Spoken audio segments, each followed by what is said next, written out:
3เจ้า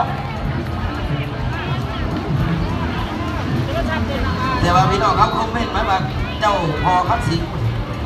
เจ้าพ่อครับสิงห์สู้ๆ พอครับสิงสู้ๆว่าสั่นคุณราชนักบังชนะสีแดงอ้อมหอมบ้านเลยมาชนะดาว คุณราชเมืองบังคุณราชเมืองบังผู้เขียนมากันคุณราชดาว เอากระดาษ ลงไปแล้ว FC เราของเพื่อนแต่ละลำก็สามารถคอมเมนต์กันมาได้พี่น้องเอ๋ยเด้อเราเป็นแท็กซี่แท็กใจของเพื่อนแต่ละเด็กแต่ละลำเป็นแท็กใจให้กับทางบรรดาสีพายเพื่อนเพื่อนจะได้มีแห้งพักการมีกำลังใจในการพึ่งสู้กับครูต่อสู้ให้ได้ประสานสารเจ้าก็ถือว่าปล่อยมาแล้วหอมชนะเลิศประเภทเรือคุณจอมคุณเสียบเป็นการพบกันระหว่างเรือส่วนในน้ำของคุณราชเมืองบังจากบ้านนาโพเมืองชัยภูทองแข่งสวรรค์เกียรติหรือว่าดินแดนของพี่น้องผู้ไทยอีกบ้านหนึ่งในน้ำของบ้านนาโพเมื่อคุณจอดมาพบกันกับอีกลำหนึ่งในน้ำของเจ้าพองคำสิงตัวนี้จากบ้านอาสโนนครไก่สอนผมมีอาหารตอนนี้ผมเปลี่ยนเชียร์สีแต่เมื่อกี้นี้นุ่มผู้ไทยคุณราชเมืองวังตีหันแซงโกเอาแล้วพี่น้องคุณราชเมืองวังคุณราชเมืองวังอยู่ทำต่อจะดีออกมาหนึ่งดีแต่บอกคุณราชเมืองวังว่าดีออกมาแล้วแต่ว่าเจ้าพ่อคำสิงก็ยังบ่ให้ดียังจียังขัดยังไงเขากันมาเอาหัวเฮือนยังสมัครเกิดสักเปิดกันพี่น้องคุณราชเมืองวังมาจากไหนดีหน่อยหนึ่งเจ้าพ่อคำสิงก็ยังจีกันมาได้หัวสักไพ่ได้ไพ่สักลุยจีกันมาจีเอาแล้วมาคุณเอ๋ยคุณรัฐ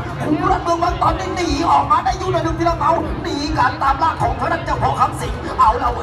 วมาตั้งไฟกันตั้งคุณตั้งไฟกันตั้งเดือดตั้งไฟกันตั้งสปีดเต็มที่แล้วพี่น้องเอ๋ยนี่ละตอนนี้มึงจะมามีมึงได้ว่าจะพ่อคำสิงเริ่มนี่เลยก่อนจะมาจากอายุทำเมืองบังจากเมืองบังคุณรัฐเมืองบังมาจากไหนก่อนจะมากลางจะเส้นไหนหรือบุรีจังหวะนี้เราใส่ไปเรื่องไปเนี่ยเราคู่นี้ไปแดงมันจะพาถ้าอยู่ข้าวมีแต่เรื่องมาสั่นมาบ้างไปแดงแล้วไหมเนี่ยแค่นี่ว่าที่งานหน้าไม่ก็ดู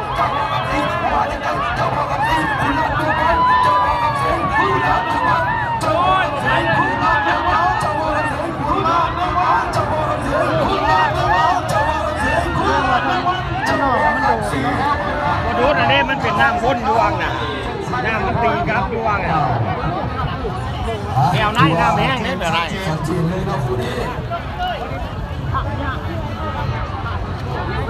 เจ้าเอาละพี่น้องเป็นคู่ที่สั่งความดูดีเป็นมันบรรยากาศสั่งสมบรรยากาศของพี่น้องตามทักไปพานักแต่ก่อนแต่ก็ร่วมไปเดินมีทางMCที่ตามทางไล่สดดังที่เราเนี่ยทั้งสองสถานที่ที่เราเปิดดังตอนนี้คือว่าบรรยากาศพี่น้องทางตำบลไก่สอนหรือต่อไปนะครับชาวชิมาชีไว้ที่การเป็นกระบะให้ดีให้เราได้รับของสองสำเร็จเจ้าเจริญจากพี่น้องบ้านเกิดเจ้าและบ้านเกิดสอนสังคมถอดทั้งหมดครับเรื่องน้ำน้ำวนสาวน้ำวนที่น้ำผมสร้างสาวสวีวันจากน้องบ้านบุกอดีตเพื่อใช้ผู้ร้องสองในบทเปลี่ยนใจจีต้องเป็นเดือนที่สองต้องเป็นสามตาเปลี่ยนที่อะไรที่เซ็ตประเภทชาวชิมาชีไว้ไปเอาแล้วเรื่องสองสมเด็จสังคมเด็กเอามาแล้วพี่น้องนักสาวสีมันอยู่ทางวัดทำปกตินี่ที่ออกมาได้หนึ่งดีแต่พอสอสวัสดีโชว์สมเด็จกันยังไม่ยอมพี่น้องสาวสวีมันก็ยอมจีกันมาเฮ้กันมาหัวเพื่อนยังสะบัดตื่นยังเสมอกันพี่น้องอยู่ทางวัดทางวัดยังจีกันมาเฮ้กันมาเฮ้ขึ้นบ้างเฮ้ขึ้นมาเอาแล้วว่าพี่น้องไปนะแต่งไปทองน้ำออกเป็นคนนั่งลงกันแล้วพี่น้องไปตายสีดีกันไปพร้อมน้ำร้อนที่น้ำสาวสาวสักหนึ่งวันสาวสักเวียนจะมุมแล้วมีเดียวนี่ได้อยู่ต้องมาตามมาเลยทางด้านสองสมเด็จเราจะได้ไปแล้วไม่มีทางแต่ว่าสาวีวันสับไปที่หลังที่บ้านไปอยู่ทางไหนพี่น้องเอาสวีวันอยู่วังผมว่าพี่น้องจะพูดจะตามมันก็ได้ดีคู่นี้คู่ที่ชนะเลิศซึ่งชนะเลิศ35สุดท้ายจะเป็นเลิศวันนี้นี่คือว่านี่มันโก้นะมันเป็นตัวเขาแล้วไงเอาแล้วนี่รักมาทักเอาไม่มันโก้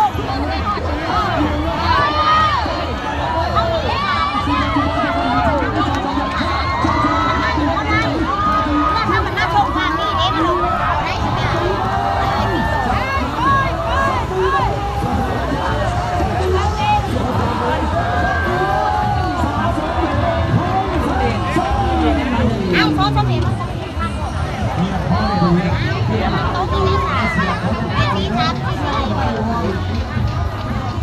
นักทุ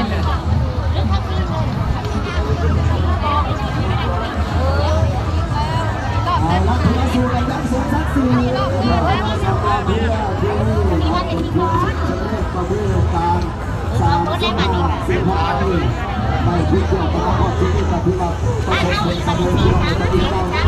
สำหรับผู้ที่ทำงานทองเศร้าเงินรางวัลจำนวนหลายล้านจุดที่เราพบกันนั้นจากทางคณะกรรมการงานทางเรื่องการบริหารประจำปีที่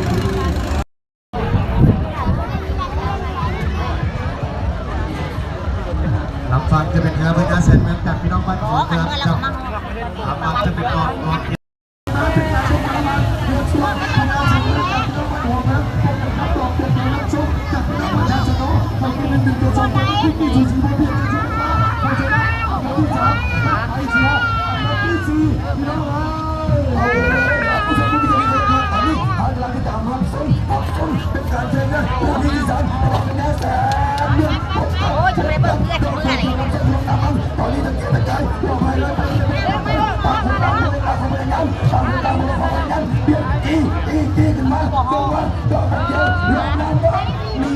หนีมาแล้วเอาแล้วมาพี่น้องพี่น้องจับตาบอลจ้องแต่แล้วพี่น้องหน้าบอลนี่นะอีกรอบนะที่สอ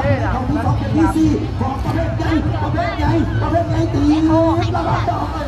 ดอกบัวยังรักษาที่เราเป็นการที่จะทัศน์และการจะหนีออกมาด้วยสำหรับนักสืบของระดับปัญญาแสนเมื่อที่ทำตำราสีออกมาจะมาจะหนีไม่ได้แต่ก็ถูกแต่ว่าดอกบัวเกี่ยวน้ำส้มยังบอกให้ดีขอแล้ว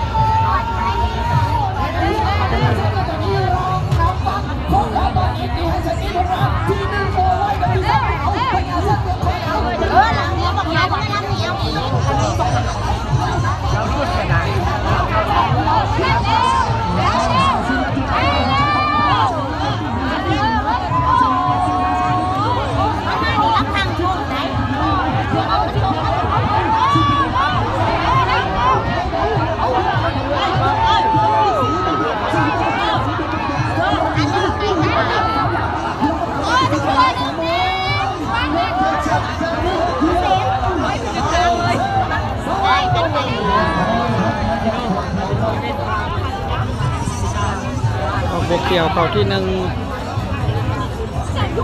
พญาเจนเมืองเข่าที่สอง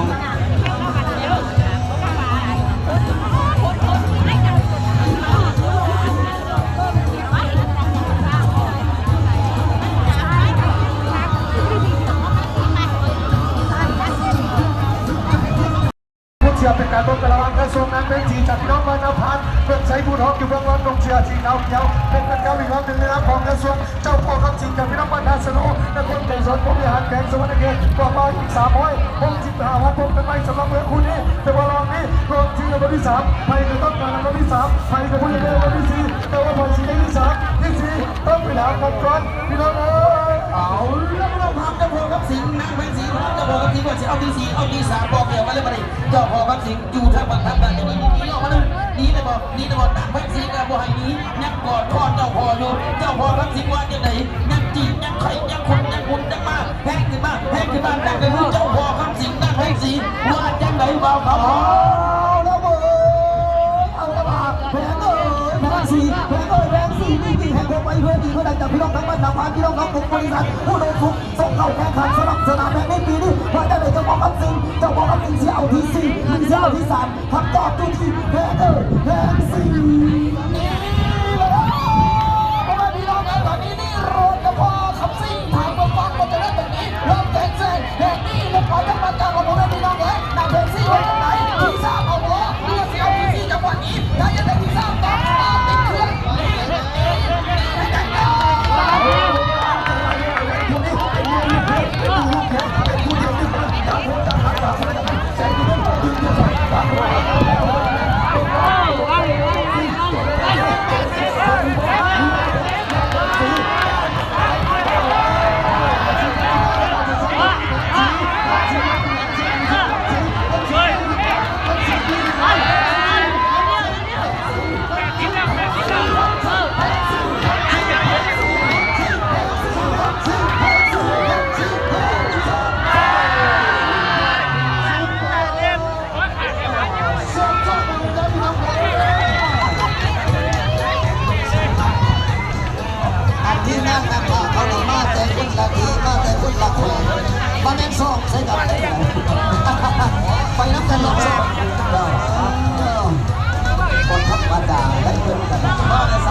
แข่งสวรรค์เกตเป็นการป้องกันระหว่างเนื้อส่วนขุนเลิศมันวังจากพิราบันดาโบเป็นใจคุณทองแข่งสวรรค์เกตเป็นการพิราบันกระดานของเจ้าโบเกียรติแก้วจากพิราบันหัวเมืองนครไก่สอนบริหารตอนนี้เริ่มต้นเป็นเดือนเริ่มเสียงเริ่มสีคู่ขี้สูสีมันไม่ดีหัวเนื้อนั้นสมันเจอแล้วเฮ้ยเอาแล้วว่าพี่น้องไปตามทีกันถึงใจนาทีแห่งกันร้อยคอและกันนาทีแห่งกันรอคอยของมาตรฐานเดียวกันแล้วตอนนี้มันจะถึงกันแล้วตอนนี้คุณจะมีออกมาได้ที่มันตามมาติดตามมาติดตัวนักบอลเจ้ามองเกิดกับมีเจ้าบ้านได้มีเวลา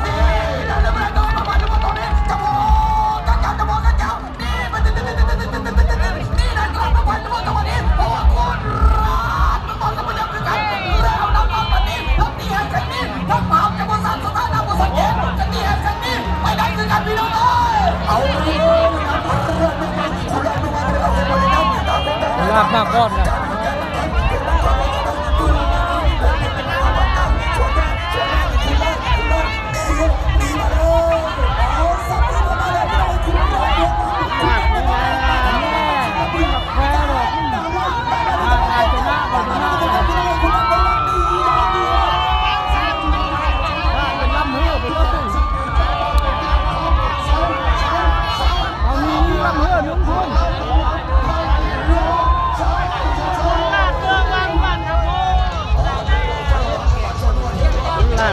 เขาที่หนึ่งเด้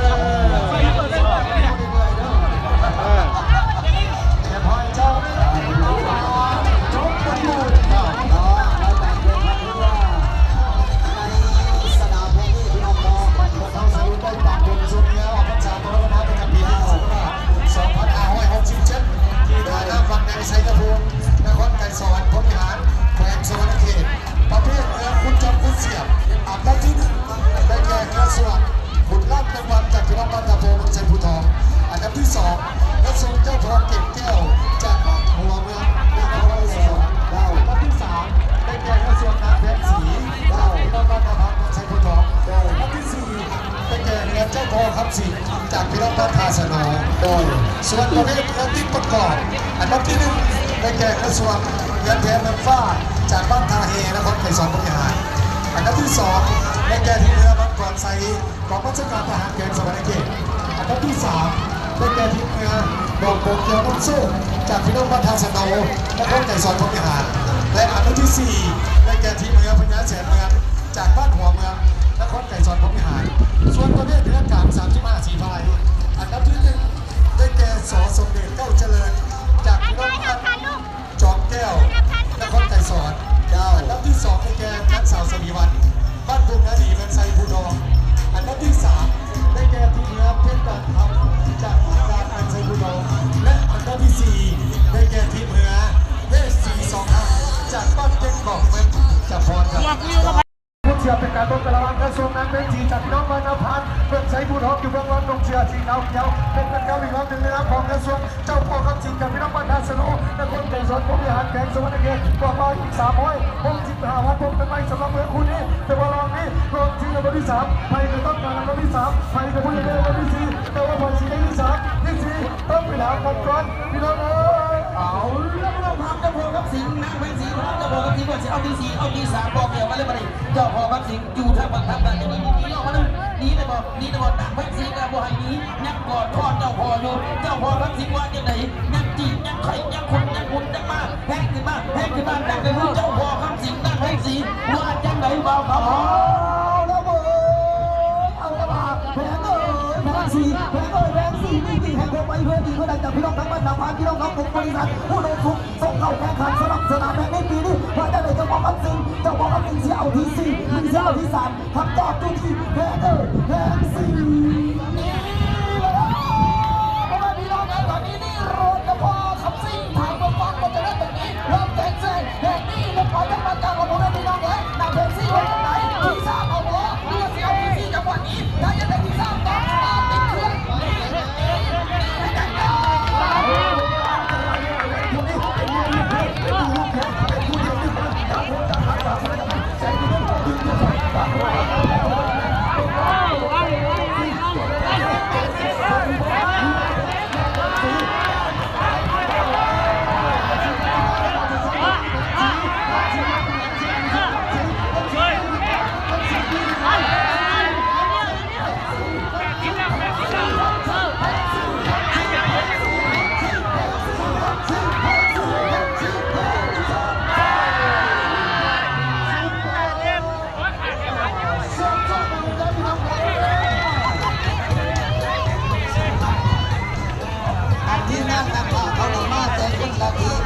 ละคนมาเน้นซ่องใช่กับไปน้ำกันหลอกซ่องคนธรรมดาได้เพื่อนกันมาในสาวดูคุณใหญ่สาวดู ส่วนภูมิแม่น้ำของนะครับเป็นชมตัวอย่างแข่งโซนเกมเป็นการป้องกันระหว่างเรือชวนขุนเลิศเป็นบอลจากพิรามบ้านตาโบเป็นใจคุณท้องแฝงโซนเกมเป็นการพิรามเป็นแม่น้ำของเจ้าโบเกียรติแก้วจากพิรามบ้านหัวเมืองนครไก่สอนตัวอย่างตอนนี้เริ่มต้นเป็นเดือนเริ่มเสียงเริ่มสีคู่ขี้สูสีบอลไม่ดีหัวเรือนะสมันเกอสมันเกอ เอาแล้วว่าพี่เราไปนาทีกันถึงใจนาทีแห่งกันร้อยข้อและกันนาทีแห่งกันรอคอยของมาได้เรียกกันแล้วตอนนี้มาฮอตจะถึงกันแล้วตอนนี้คุณเวลาจะมีออกมาได้ทุกคนตามมาติดตัวนักบอลเจ้ามองเกิดกับมีเจ้าบอลต้องมีเวลา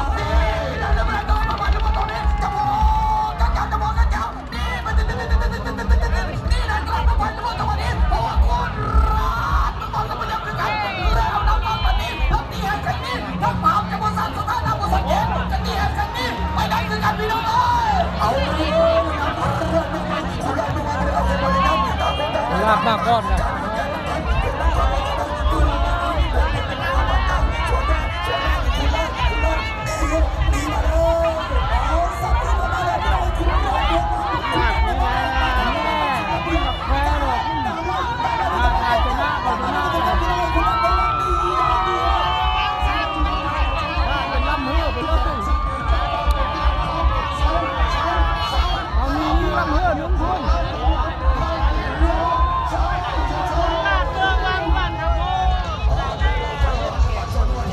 ลากรางวัลเขาที่หนึ่งเด้